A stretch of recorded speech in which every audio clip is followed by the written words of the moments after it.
요한복음 18장은 예수님께서 이제 기드론 시내를 건너서 감람산 기슭의 겟세마네 동산으로 기도하시러 가시는 내용, 거기서 잡히시는 내용이 기록되어 있습니다. 세 가지 말씀을 드리겠습니다. 먼저 기드론 시내 건너편으로 가셨다라고 했습니다. 1절 한번 읽어보시겠습니다. 예수께서 이 말씀을 하시고 제자들과 함께 기드론 시내 건너편으로 나가시니 그곳에 동산이 있는데 제자들과 함께 들어가시니라. 기드론 시내는 예루살렘 동쪽에 있는 골짜기로 맞은편이 감람산입니다. 그 한 기슭에 겟세마네라는 동산이 있습니다. 시내라고는 하지만은 우기 때 잠깐 물이 흐를 뿐 평소에는 물이 전혀 없는 곳입니다.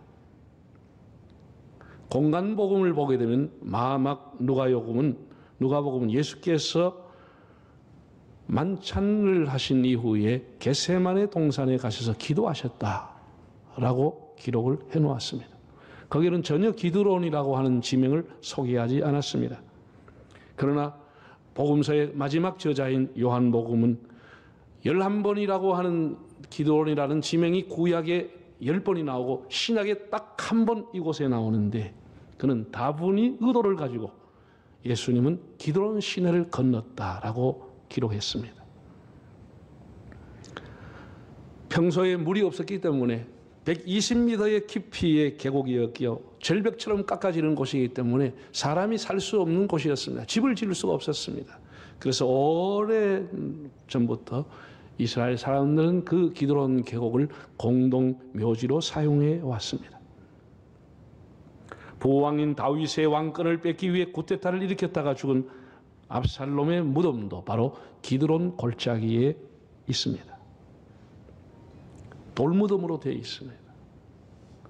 왜 사도 요한은 기도로 상징되는 겟세마네 동산을 기록하지 않고 죽음과 무덤을 상징하는 기드론 계곡을 지나셨다고 기록했을까요? 예수님은 체포당하기 전에 스스로 죽음의 계곡과 스스로 무덤의 골짜기를 지나가셨다는 의미입니다. 곧 당신의 죽음, 십자가의 죽음을 생각하시면서 그 죽음을 기꺼이 수용하시면서 그 길로 가셨다는 뜻입니다. 결코 예수님의 십자가의 죽음은 우연한 죽음이 아니라고 하는 것. 예수님이 그 죽음을 상징하는 계곡을 지나가시면서 자기의 죽음을 수용하시면서 지나가셨다는 의미로 사도 요한은 기드론 계곡을 건너셨다고 기록했다고 하겠습니다. 사무엘하 15장 23절과 30절을 화면을 통해서 한번 읽어보겠습니다. 온 땅 사람이 큰 소리로 울며 모든 백성이 앞서 건너가며 왕도 기드론 시내를 건너가니 건너간 모든 백성이 광야 길로 향하니라. 다윗이 감람산 길로 올라갈 때 그의 머리를 그가 가리고 맨발로 울며 가고 그와 함께 가는 모든 백성도 각각 자기의 머리를 가리고 울며 올라가니라고 기록했습니다. 위대한 왕이었던 다윗도 그 아들 압살롬이 군사적인 쿠데타를 일으켰을 때 황망하게 보따리 하나 제대로 챙기지를 못하고 피난길로 떠났습니다. 예루살렘 왕궁을 나와서 죽음의 골짜기인 기드론 계곡을 지나갈 때에 그는 맨발로 울면서 머리털을 풀어서 앞을 가리면서 그 길을 지나갔다라고 기록했습니다. 죽음의 계곡을 그는 건너갔습니다. 그리고 압살롬이 죽고 난 이후에 다시 예루살렘으로 항공할 때도 그는 역시 죽음의 계곡인 기드론 시내를 건너서 오게 됩니다. 그는 그 계곡을 건너면서 그 수치와 그 눈물과 그 아픔을 그 죽음의 계곡을 지나면서는 그의 남은 생애는 하나님 앞에 범죄하지 않은 믿음의 삶을 살고 하나님과 동행한 여생을 살게 되는 것을 보게 됩니다. 사람이 한번 죽음의 길을 가게 되면 그 사람의 남은 생애는 달라지게 되는 법입니다.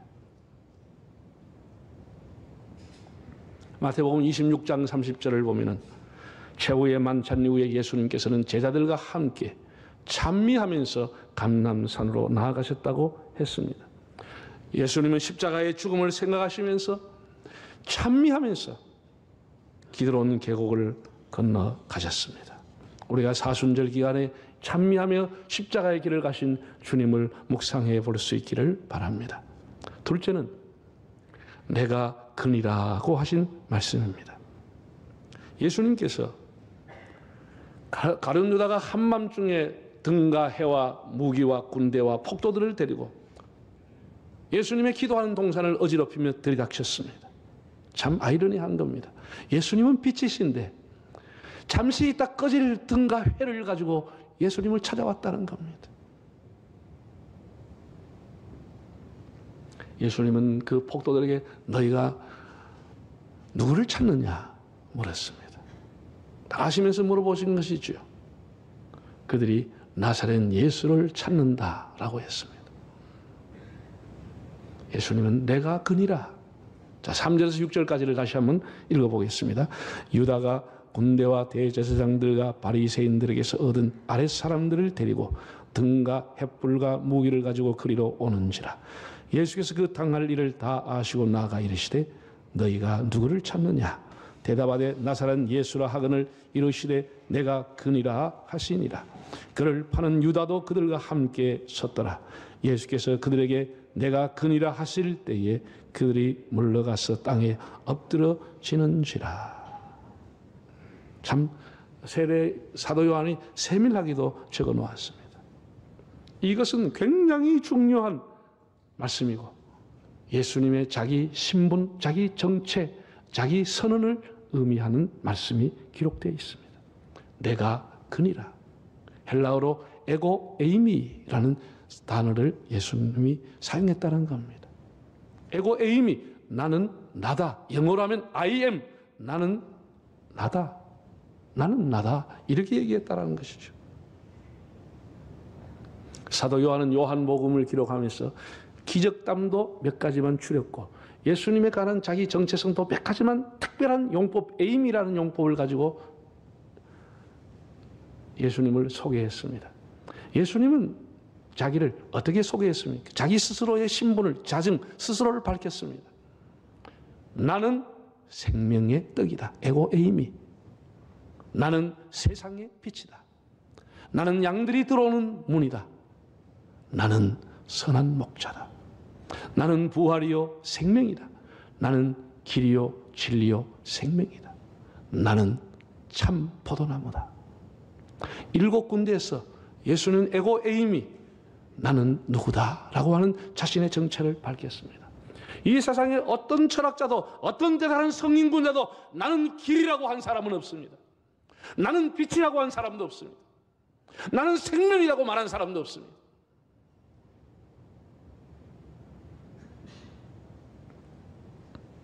많은 목사가 살다 갔지만, 많은 신부들이 살다 갔지만 나는 선한 목자다. 그렇게 말한 사람 한 사람도 없습니다. 예수님만이 자신의 신분과 자기의 정체성을 밝혔습니다. 에고 에이미, I am, 나는 누구다 라고 한 거예요. 영어 성경 NIV에서는 좀 쉽게 하기 위해서 I am he 라고 하는 대문자를 사용했습니다. 내가 바로 그다 라고 했다는 것입니다. 정말 보석처럼 빛나는 말씀이 아닐 수가 없습니다. 내가 바로 그다라고 한 것. 내가 오랫동안 예언했던 그 바로 그 메시아, 내가 바로 그 사람이다. 예수님 이렇게 말씀을 한 겁니다. I am이라고 하는 것, 하나님의 이름입니다. 네. 여러분 출애굽기를 보게 되면은 모세가 하나님의 콜링을 받았습니다. 그는 그 부르심을 거절하기 위해서 여러 가지 핑계를 대면서 하나님, 내가 만약에 이스라엘 사람들에게 가서 혹은 바로 왕에게 가서 누가 너를 보냈느냐고 하면 제가 뭐라고 답을 해야 되겠습니까? 당신이 누굽니까? 나를 보내신 당신은 누구십니까? 라는 질문을 했습니다. 하나님이 그때 최초로 자기의 정체와 이름을 밝혔습니다. 하나님 뭐라고 했죠? 출애굽기 3장 14절을 한번 읽어보겠습니다. 하나님이 모세에게 이르시되 나는 스스로 있는 자니라. 또 이르시되 너는 이스라엘 자손에게 이같이 이르기를 스스로 있는 자가 나를 너희에게 보내셨다 하라. 참 알듯 말듯한 그런 내용입니다. 선문답 같은 내용입니다. 나는 스스로 있는 자다. 히브리어로 하야라는 동사입니다. 존재하다, 무엇이다, 존재하다는 의미를 갖고 하야, 나는 존재한다, 스스로 존재한다. 누가 나를 지었거나 누가 나를 만들었거나 누가 나에게 이름을 붙여준 것이 아니고 내가 창조전에, 태초 이전에부터 있었던 나다, 나는 나다. 하나님 이렇게 대답했어요. 이 이름이 수천 년이 지나 예수님에게 그대로 나타나는 겁니다. 예수님도 내가 나다, I am, 에고 에이미, 히브리어로 하야, 이렇게 대답을 한 것입니다. 예수님이 그때 히브리어로 대답을 그 사람과 주고받았는지 아람어로 했는지는 모르겠습니다. 당연히 헬라어는 아닙니다. 헬라는 우리가 신학성경을 쓴 저자들이 헬라어로 기록했기 때문에 에고 에임이라는 용법을 썼지만은 그때 예수님 뭐라고 했는지는 모르겠지만 짐작해 볼 때 하야라는 답을 하지 않았겠느냐는 짐작을 해봅니다. 하나님에게만 붙이는, 스스로 계신 분에게만 붙이는 그런 이름 앞에 이 내가 하야, 내가 I am 이라고 하는 얘기를 듣고 그 폭도들과 바리새인 무기를 든 사람들이 저만큼 물러가서 떨어졌다고 그랬습니다. 너무나 놀래가지고. 여러분, 홍콩 영화 봤습니까? 홍콩 영화 떨어지는 거 장풍 쓰면 떨어집니다. 장풍 쓰면 앞에 있던 사람은 저 멀리가 툭 떨어지고 저 뒤에 있는 사람은 더 멀리가 떨어지는 거예요. 예수님이 무슨 장풍을 쓴 것도 아닌데 나다, I am, 에고 에임이 이 말을 듣고 거기 왔던 폭도들이 놀래가 다 나뒹굴어져 버렸습니다. 하나님에게만 있는 이름을 예수님이 사용하시게 되니까 너무나 놀래버린 것입니다.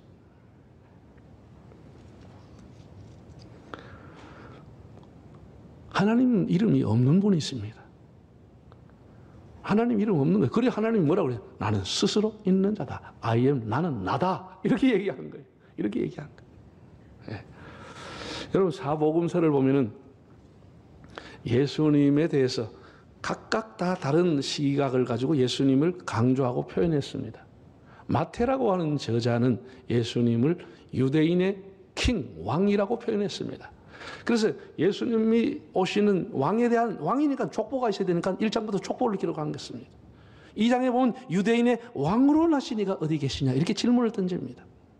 왕으로 오셨다는 것을 강조하고 있습니다.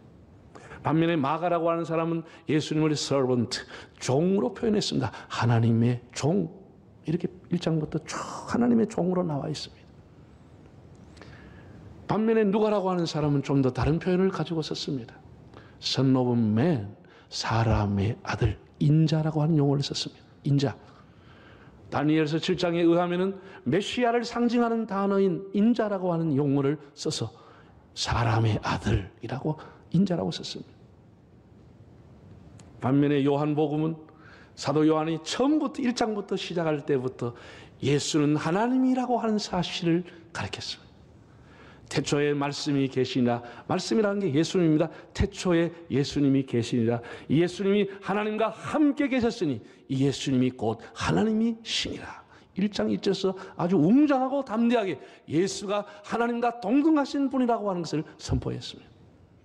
그는 Son of God, 하나님의 아들이라는 관점에서 요한복음을 기록해 놓은 겁니다.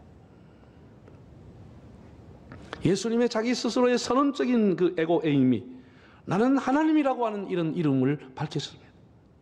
얼마나 놀라운 일입니까?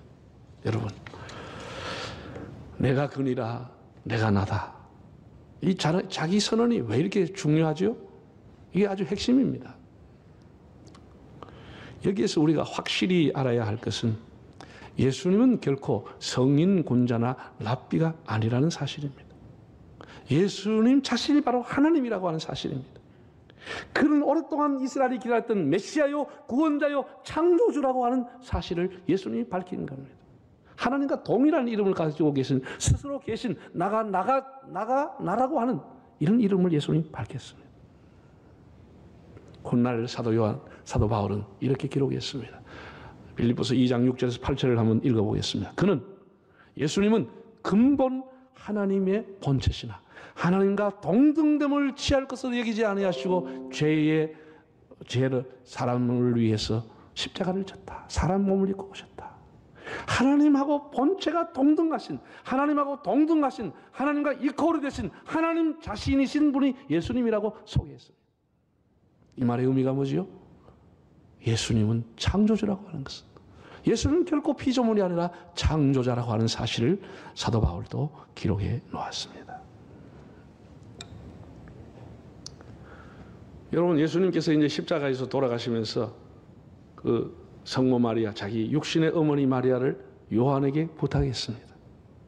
네 어머니라. 그때부터 사도 요한이 평생토록 예수님이 자기 어머니를 모신 것 그 더 많은 세월 사도 요한은 성모 마리아를 어머니처럼 모셨습니다. 에베소나 이런 데 가면은 마리아와 요한이 살았던 흔적들 성지가 돼 몇 곳이 있습니다.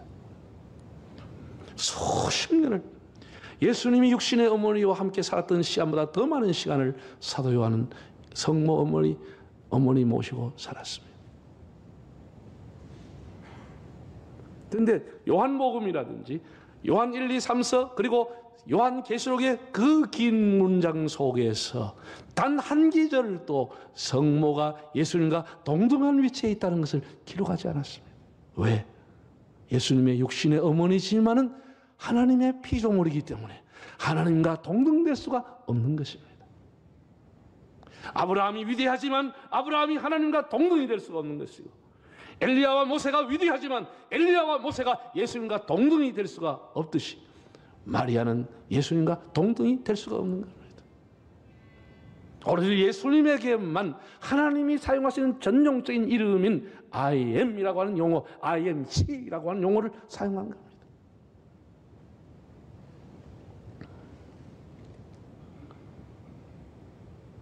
예수님이 하나님이라고 하는 이 사실은 예수님이 이 땅에 살아계신 동안 특급 비밀이었습니다. 정말 제자들은 듣고도 몰랐습니다.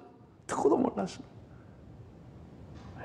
예수님이 자신의 정체를 가장 천한 사마리아 여자의 우물가에 만난 여인에게 자기를 드러냈어요. 내가 누구라고 하는 것을 예수님이 그 여인에게 드러냈어요. 얼마나 놀라운 일인지 모릅니다. 한번 성경을 보시면 요한복음 4장 25절 6절 읽어볼까요?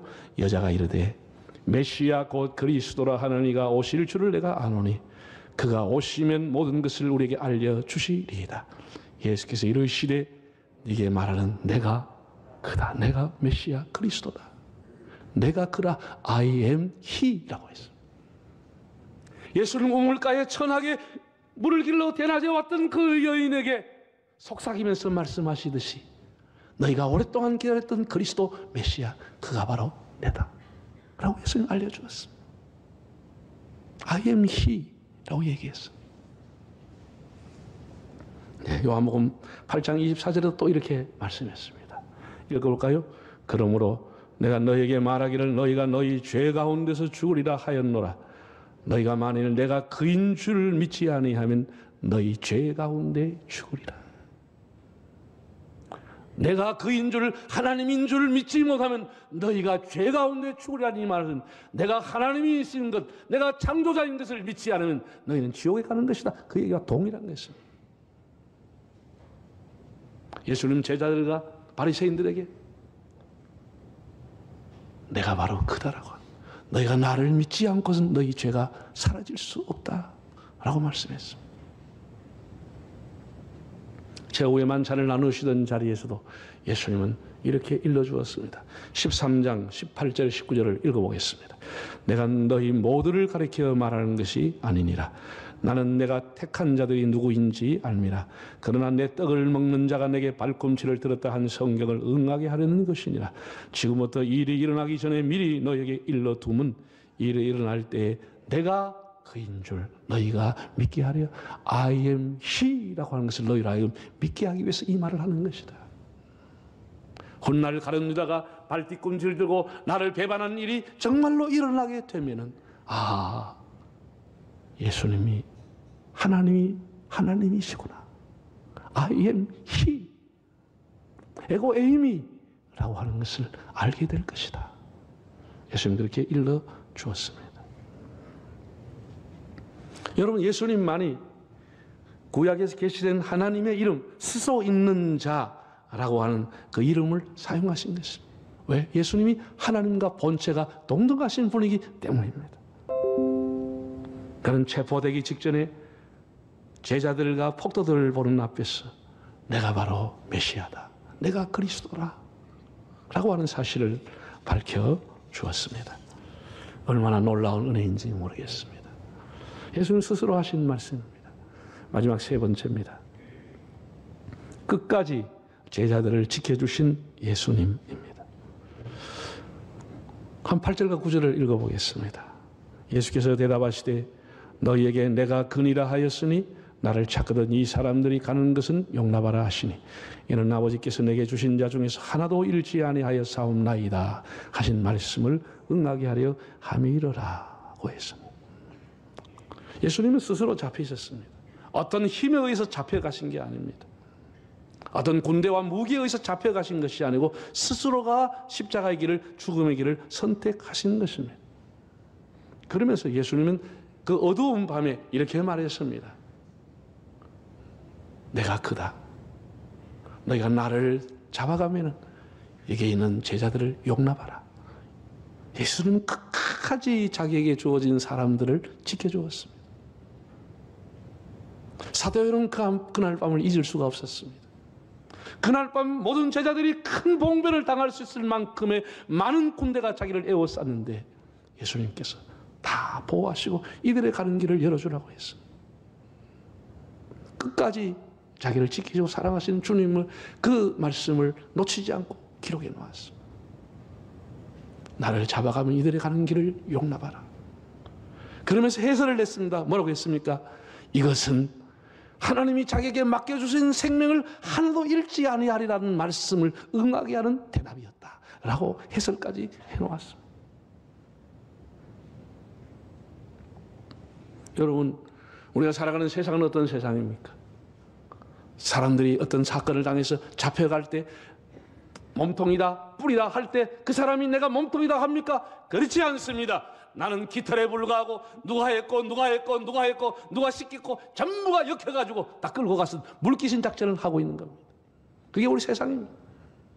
사랑하는 성도 여러분, 우리는 사순절 기간에 이 세 가지 말씀을 묵상하면서 한 주간을 보낼 수 있기를 바랍니다. 죽음의 계곡, 기드론 시내를 찬미하며 건너가신 예수님, 스스로 십자가를 지러 가시는 예수님을 묵상하십시오. 두 번째, 자기 선언의 극치인 에고 에임이 나는 나다라고 말씀했던 예수님의 당당한 모습. 화면을 통해서 한번 보겠습니다. 이거 정리를 자 한번 보세요. 잘했죠? 스스로 있는 자, 하나님에게만 붙여진 이름입니다. 스스로 있는 자, 나는 나다 이 얘기입니다. 이게 히브리어로 하야, 영어로는 뭐라고요? I am who I am. 대문자를 사용했습니다. I am 이라고도 끝인 데가 있고 I am who I am 이라고 쓴 곳도 있습니다. 헬라어는 에고 에이미, 이 말의 의미는 나는 나다, 나는 바로 그다, 내가 바로 메시아, 그런 얘기입니다. 하나님에게만 쓰는 것을 예수님이 자기를 밝힌 겁니다. 하나님이라고 하는 것을. 하나님과 동등하신 예수님, 그 예수를 믿는 것이 하나님을 믿는다고 하는 믿음을 가질 수 있기를 바랍니다.